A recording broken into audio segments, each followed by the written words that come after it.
When Rachel saw that she bore Jacob no children, she envied her sister.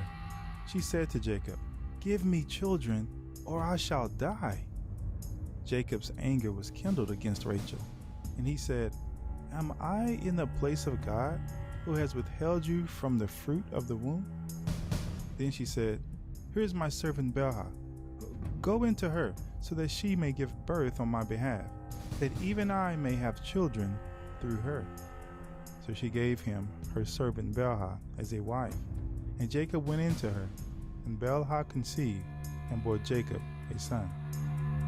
Then Rachel said, "God has judged me, and has also heard my voice and given me a son." Therefore she called his name Dan.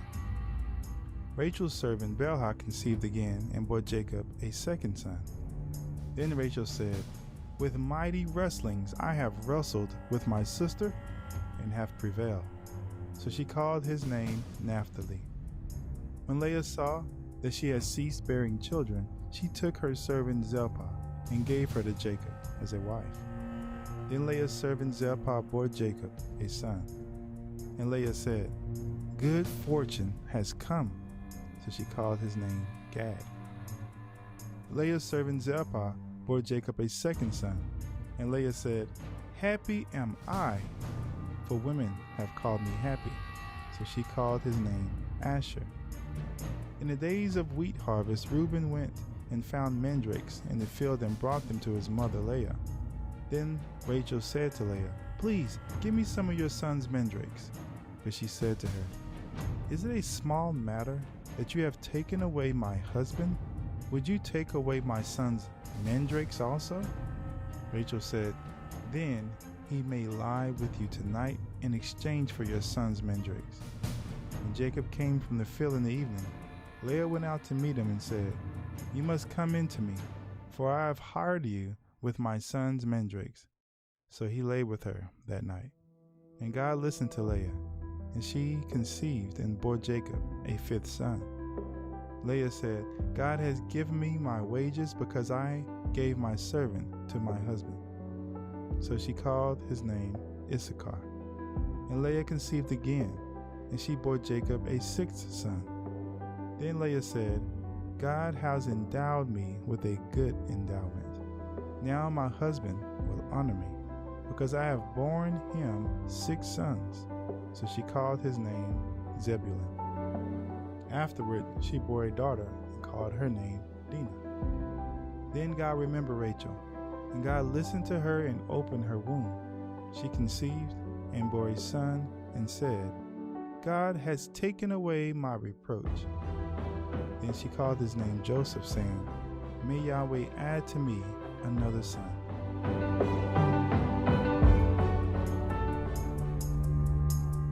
As soon as Rachel had borne Joseph, Jacob said to Laban, "Send me away, that I may go to my own home and country. Give me my wives and my children from whom I have served you, that I may go, for you know the service that I have given you." But Laban said to him, "If I have found favor in your sight, I have learned by divination that Yahweh has blessed me because of you. Name your wages, and I will give it." Jacob said to him, "You yourself know how I served you, and how your livestock has fared with me. For you had little before I came, and it has increased abundantly, and Yahweh has blessed you wherever I turn. But now, when shall I provide for my own household also?" He said, "What shall I give you?" Jacob said, "You shall not give me anything. If you would do this for me, I will again pasture your flock and keep it. Let me pass through all your flock today, removing from it every speckled and spotted sheep and every black lamb, and the spotted and speckled among the goats, and they shall be my wages. So my honesty will answer for me later, when you come to look into my wages with you.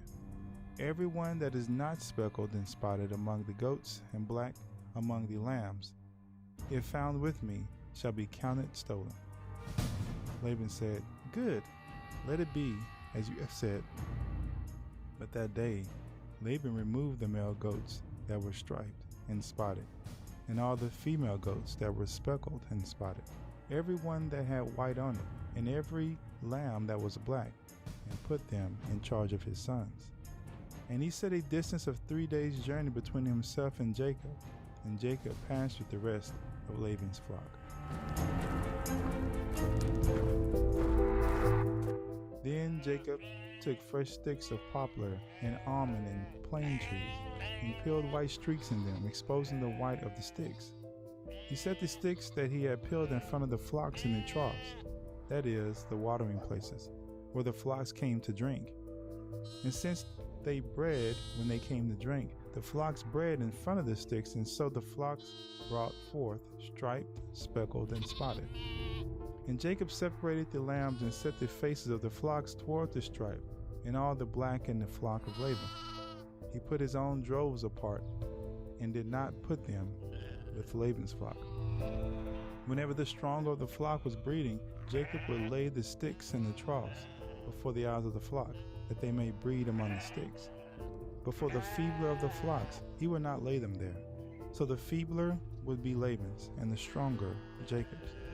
Thus the men increased greatly, and had large flocks, female servants and male servants, and camels and donkeys.